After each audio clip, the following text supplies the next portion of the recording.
It's such a honor, honestly, it's a real honour to think that, as I've already told you, the length of time it took, not just for the album to be like a joy for people to listen to, but we wanted to actually create the original Visage sound and actually stick to it was not stick to a winning formula, but as I said to you, we weren't going to use pitch vocal tuner on my vocals, and we weren't going to use. We purposely spoke about with Steve Barnacle and Robin Simon and people that played on the album. We didn't want any synthesizer older than 1985. I think I might be wrong. I think maybe one of Robin Smith's guitars might have been sort of 1987 or something like that. But that was most probably the old, apart from no software at all, but Pro Logic. And like I said, I didn't use any pitch tuner on my vocals.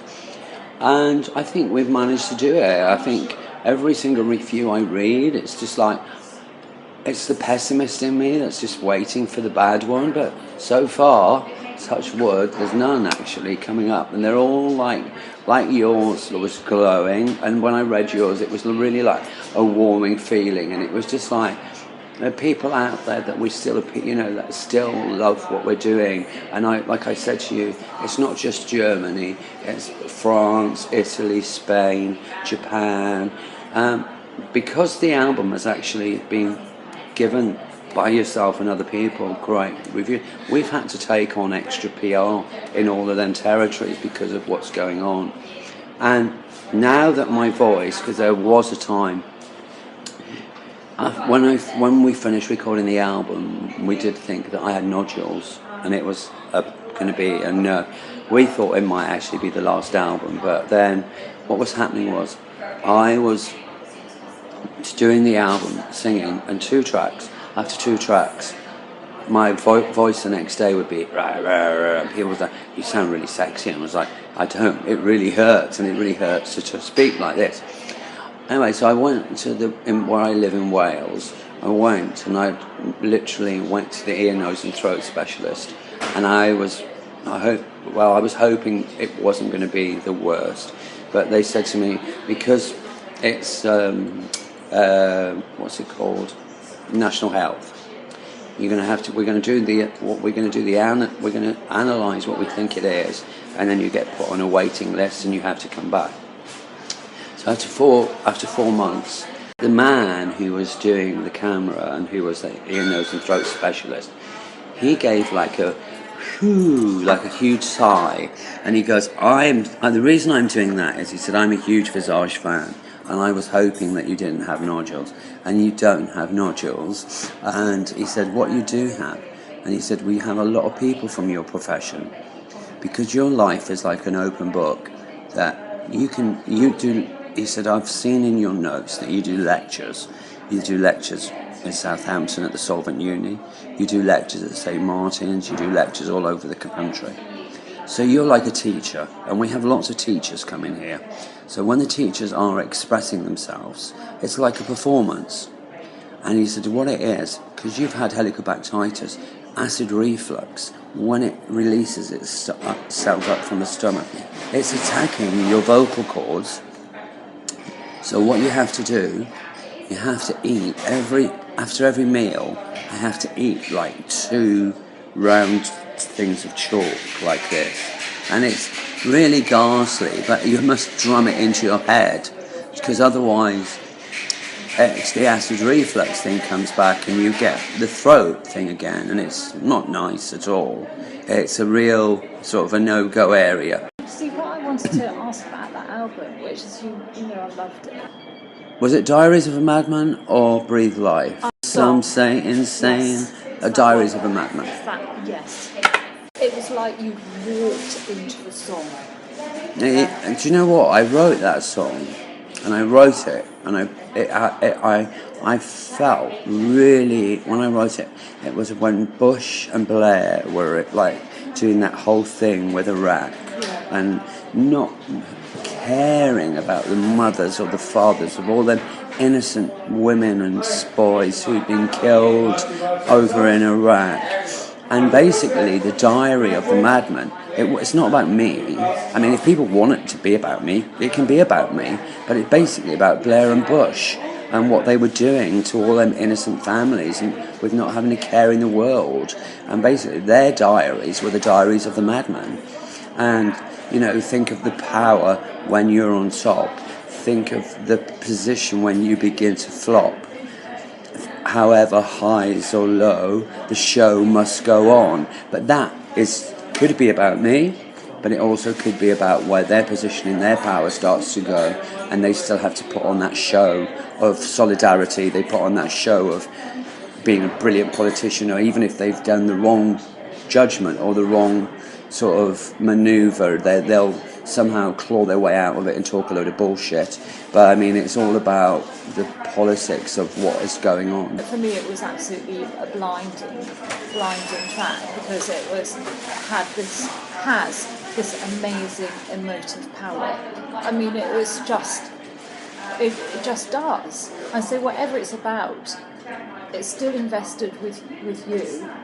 Yeah, I mean, it is, and to be quite honest, it was really maybe one of the first tracks that was written for the album. We have captured the essence of, say, bands like Goldfrapp and Fisher Spooner, and, you know, they've thanked us for what we created in them early sort of 80s heydays of the Blitz, of Club for Heroes or the Camden Palace.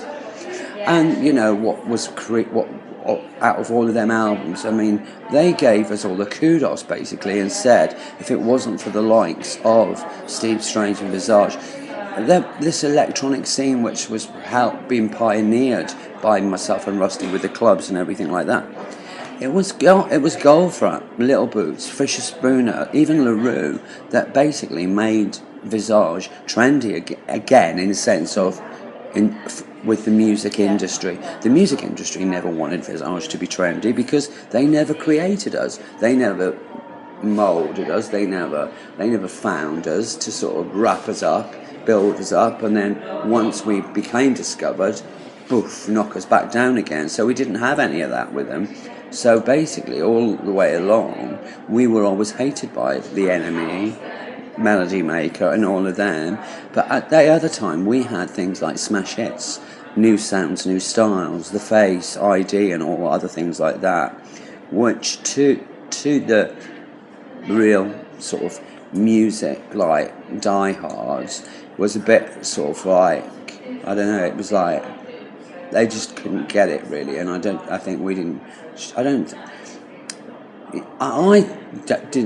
needed, you know, I didn't think we needed that sort of cred from the enemy and the Melody Maker. But it was, I mean, when we got it, because of the likes of who I just mentioned, it was a nice, and seems a bit like a good timing, because obviously the LaRue album was like 2 years before before the new Visage album, 2-3 years album. With Bulletproof and all of that, and Little Boots and Goldfrapp was like 2-3 before the album.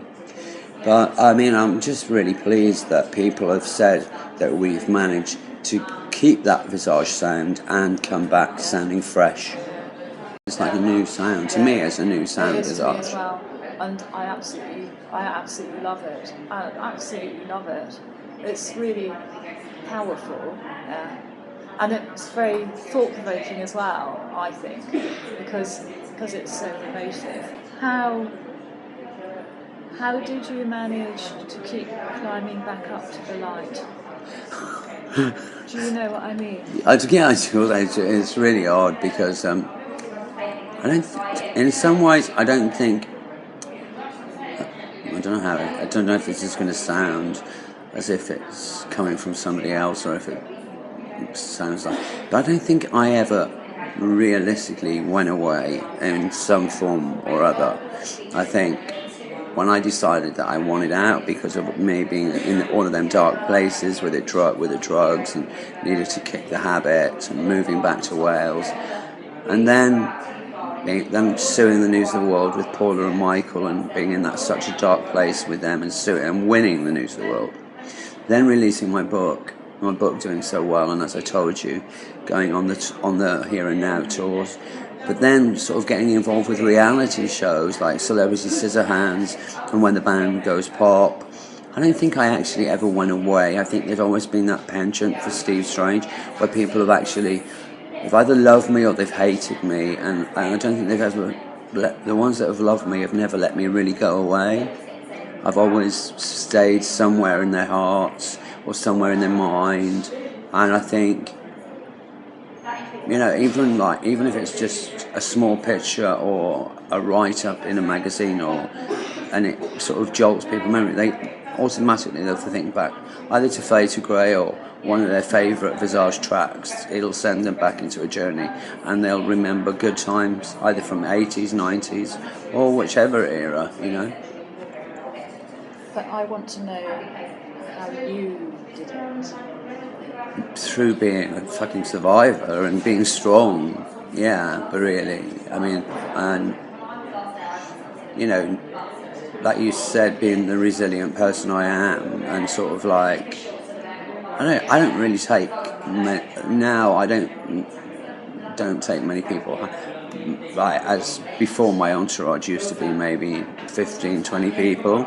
Now my entourage consists of maybe 3 or 4 maximum. I mean, and I don't suffer like phonies or fools gladly, and I mean, because of that I had to learn to become stronger, I mean, and put up barriers and boundaries around me, because, you know, sometimes in this industry, which is very fickle anyway, you know, somebody might be saying to you, "Oh, you're great," and you might be having a shit day, and you know, you might be wanting to take praise, but then, you know, like, there's so many times that I've realised, like with people over the years, and I'm talking over a long period of time, whereas, and I mean, this might sound very like harsh, but I've sort of opened the doors to sort of fans who are maybe sometimes obsessive fans, and I've sort of like let them know my address, but then they've got to know Steve Strange or the person they think they've got, and it's like as if they think they own him, but also there's like the novelty then wears off because they think they're into that inner circle, so you become like a disposable like sponge, so they just want to move on to the next person on. So I've learned that it's not the fact that I don't really want to meet any of them people, it's not that at all, it's just that I've learned from lessons of some of them have been like really like far out there, you know, like, but I mean, it's quite, you know, it's quite frightening some of the lengths some of the people go to. What makes you happiest? What makes me happiest? I mean, maybe this is going to sound most probably to people reading this is most probably really bizarre. It's knowing that my nan and my mum and my sister are happy, and they're not worried that I'm in a dark place anymore. And at some points they are worried because I'm going back and forth so often and so much. And of course this takes the toll out of you. You know, I'm 50 odd now, and you know, I don't go and do the drinking. I mean, I'm not saying I don't drink, I still drink, but I don't drink in excess. But I certainly don't do drugs anymore, and I don't want to be waking up not knowing where I am in the morning, and I don't want my mum to have to go through them thoughts again either.